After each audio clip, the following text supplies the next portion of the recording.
Welcome back to the Boot Tragedies. All right, today we're looking at cornerbacks that I think can come in and start right away, help the Saints, take that next step on defense. I think cornerback may be our weakest spot on the team right now, outside of linebacker.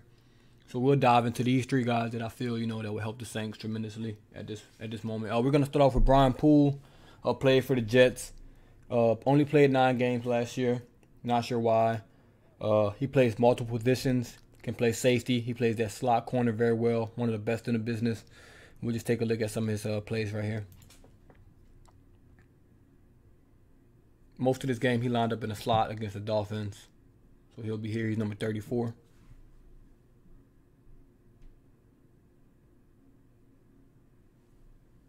Excellent time blitz. Nickel blitz here. One thing I do want y'all to pay attention to is notice how he never looks. He never gives this blitz away. Eyes on the receiver. And about time Fitzpatrick sees it, it's too late. Not the Dolphins. Jets cover it well. Right tackle, he couldn't recognize that, so he's not able to get out there. Now Patrick has pressure in his face, has to throw it way too early. Throws it high and hot. Incompletion. All right, next play here.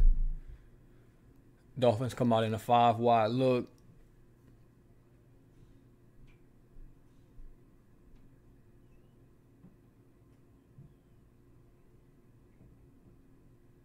Oh man, that's beautiful.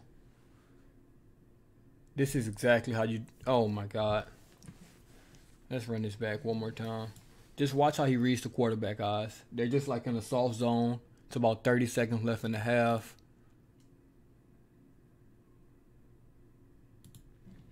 Just check him out.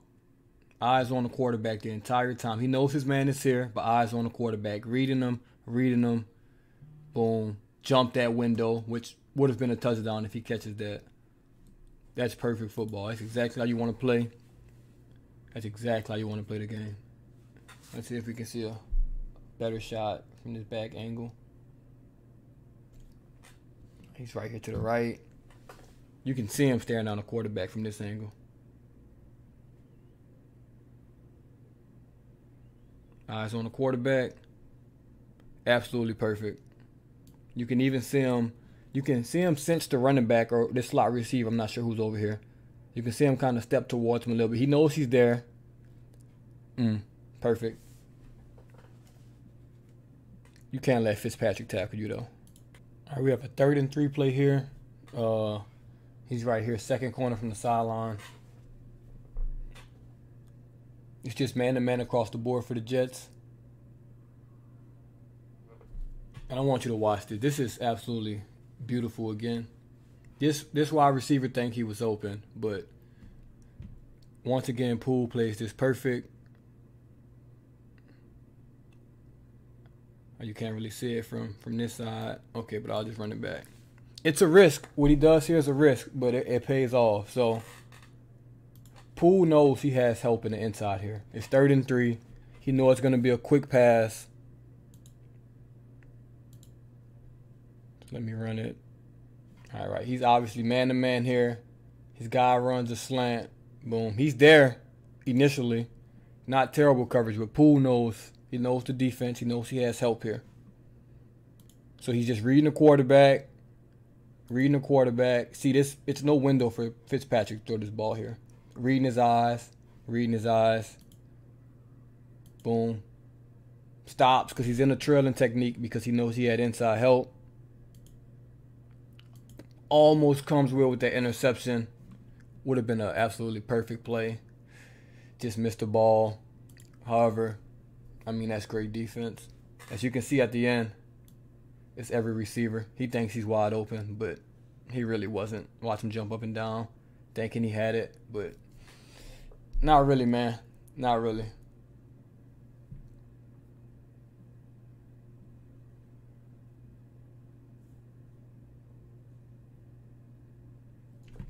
Great play from Poole. Risky play. That's a very risky play now because that quarterback pumps, waits to the next window.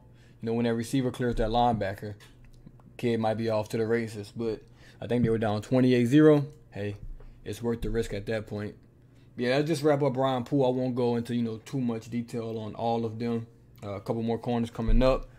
But yeah, man, I'm not gonna just show you a highlight film. I'm gonna try to break down some plays. If you're new to this channel, if you been a part of this channel, you kind of know how I do it on that. But I really think he's a good corner, man. I would love for us to sign him, honestly. And we'll see what we'll see what the Saints do. We've been pretty quiet. Training camps in a couple weeks. So we'll see how far this goes. Stop what you're doing. Go to the bottom right, subscribe. Appreciate it. All right, next up we got Steven Nelson. Played for the Steelers. Outside cornerback, which I think the Saints need more than an inside cornerback at this moment. We'll just dive right into this film. He played against the Eagles right here. Bottom of the screen against Zach Ertz, top 5, top 10 tight end in the league. So pretty good matchup down there.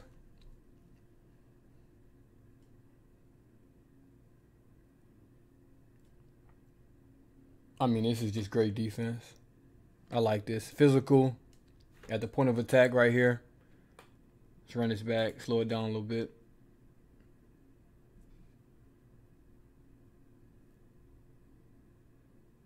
Boom. Right here, I love that. I think I love most about this play already. Run it back one more time. All right, here, he's throwing him off his route, which as a receiver you don't want to happen. Contact right here. What I love the most, at 5 yards, lets him go. Lets him go. Eyes on the quarterback already looking for the ball. Know where that's going to be completed on him. That's just excellent coverage. All right, we got a 2nd and 10 here, bottom of the screen. Man-to-man against Zach Ertz.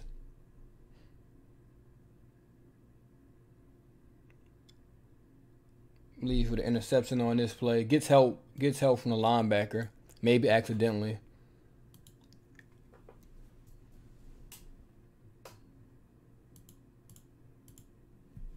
He's just getting his depth here, getting his depth. I mean, he has it covered. Linebacker gets a little chip. Even if Wentz is putting his ball in this hole anyway, so he's got that covered. Once he sees the ball keeps going, he keeps traveling. Honestly, even if Wentz puts his ball here, I think he breaks on that, and breaks that ball up. That's about a 12-yard pass. He's 2 yards away. I think he can still break that ball up, if the pass is on target there. Good coverage, interception. Look at this. Who started the celebration. Look like he fits right in with us already. We should go ahead and make the move. All right, this is a 4th and 20, end of the game. He's not doing much at all, but obviously keep everything in front of you. It's going to be a D pass. In the game with an interception, your 2nd one of the day. Hey, man, you can't complain with that. Steven Nelson's a real good corner, man. I would like if the Saints would sign him. I would like the Saints sign any of these corners. I do think we need another corner to compete with Paulson, Gardner-Johnson, and a couple of those other guys. So, man, like I said, I'll be looking forward to see what we do. Okay, last but not least, we got Richard Sherman. I don't have to go through his accolades. Obviously, everyone knows what he, has done in this league and things like that. Still a top-tier corner in spurts. Obviously, he's not the same. He's not 26 anymore. He's 33 years old. Chris Richard, obviously, he's played for him before, so he'll have familiarity with that. I think he'd come in and guide some of these young guys like Paulson, the rookie, kind of take one to his wing and things like that. And we'll take a look. He only played 6 games this past year. The 49ers' entire team was hurt. But bottom of the screen down here. First of all, before I even play this, you know how hard it was to see Jason Verrett and Richard Sherman, the dreads. Damn impossible to tell them apart. But here we go.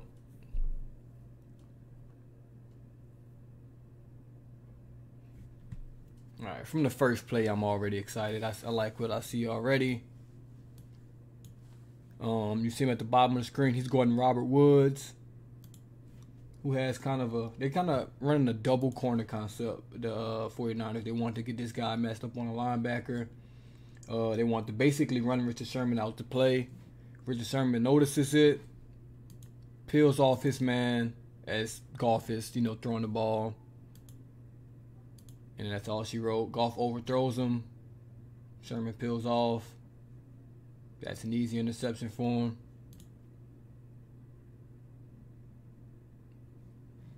I like that.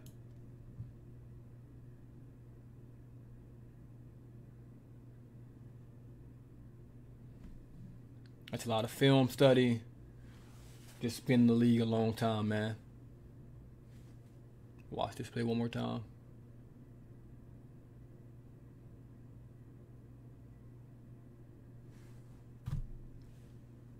Just everything about this play was right. Just watch his eyes the entire play. He knows where the receiver is, but he's on the quarterback the entire time. His eyes.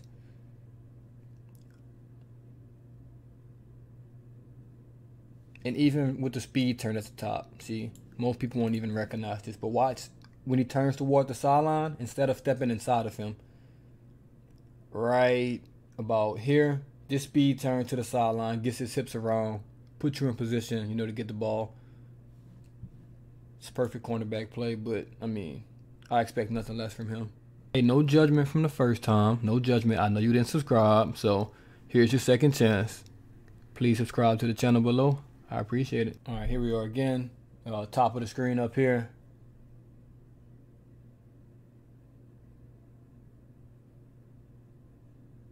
This guy goes in motion. I mean, perfectly played. Obviously, very smart player. Went to Stanford. I want to slow this down and kind of break down what's happening here. All right, his man goes in motion. So they obviously have a design. They've seen this on film where when the Rams guy goes in motion, he's just coming off the edge right here. He comes off the edge, but watch how he slow plays it, just in case it's a play action. Keeping that outside leverage. Doesn't want this running back to break outside of him. You never want that. Then it becomes a foot race between him and the safety. Look at that. Outside leverage. Outside leverage. Makes him cut it up. Boom. Make the tackle. That's an absolutely perfect play, but once again, like I said, I expect nothing less from Richard Sherman. He won't have too many mental breakdowns. He may not be as athletic as he was, you know, in his younger days. Yeah, you can really see it from here. Just watch the breakdown, the shuffle, make him go inside you. That's perfect. That's perfect there. Okay, this is the last play here. Top of the screen, he'll be up here, top of the screen. They're in a cover 2 look, and I just wish he would have trusted safety more in this play. Great break on the ball, 4-yard gain or whatever, but all right, they're in cover 2. He's basically sitting. He's watching the quarterback. He knows what's coming here. The safety has to get his depth, and he has to break on that ball earlier, Richard Sherman. He has to break on that ball. He has to trust that his safety is going to get over there. You know, I think if that's a Marcus Williams, you know, he breaks on his ball. He probably get a interception right here, because he reads it. He knows it's coming. He already sees it. He's already like, see, he stuttered right there at the top of his break. He doesn't know if he want to really commit to half step late. They complete the pass. But I mean, like I said, 4 yards on first down, you don't really lose right there. But I wish you'd just committed on that play. That'll also wrap up, you know, Richard Sherman. Also this video. So we went over Steven Nelson, Richard Sherman, Brian Poole. Any of those guys would be, you know, a help to this team. I would prefer Richard Sherman and Steven Nelson over Brian Poole, just because Poole plays in the inside. And I think kind of we have Malcolm Jenkins kind of in the slot on, you know, some sub linebacker packages, and Gardner Johnson playing that nickel. We don't really need Brian Poole, even though, you know, he's multifaceted. Could play safety, could play inside, could play outside. I would rather Steven Nelson or Richard Sherman, you know, on the outside. Kind of shore up those things. But yeah, man, comment below, rank them with 3. You know, what y'all like to see, the order. If y'all would like to see someone else besides these 3, let me know. Like, comment, subscribe. I appreciate that. And I'm out. Well, I was out. See, I recorded this video like hours ago, but as you all may have seen, Richard Sherman's been caught up with the law. I'm not sure if he's ever been caught up with the law before, so I'm going to wait for all the details to come out. Looking kind of sketch right now, but like I said, I have no comment on those things because I have no idea what happened. News is just coming out. I just wanted to add this to the end of the video and things like that. Obviously, that's going to hamper some of his deals and things like that. But I won't kill him, won't rest the judgment, not taking sides in this. Don't know what happened. You just see burglary and domestic violence, and I mean, that's a big no. That's just a big no from the jump. So we'll see what comes from this. It's crazy to see as I'm making this video and as I'm about to post this video that comes out. So, hey man, praying for all parties involved in that. So for the final time, actually, this is the Boot Tragedies, and I'm out.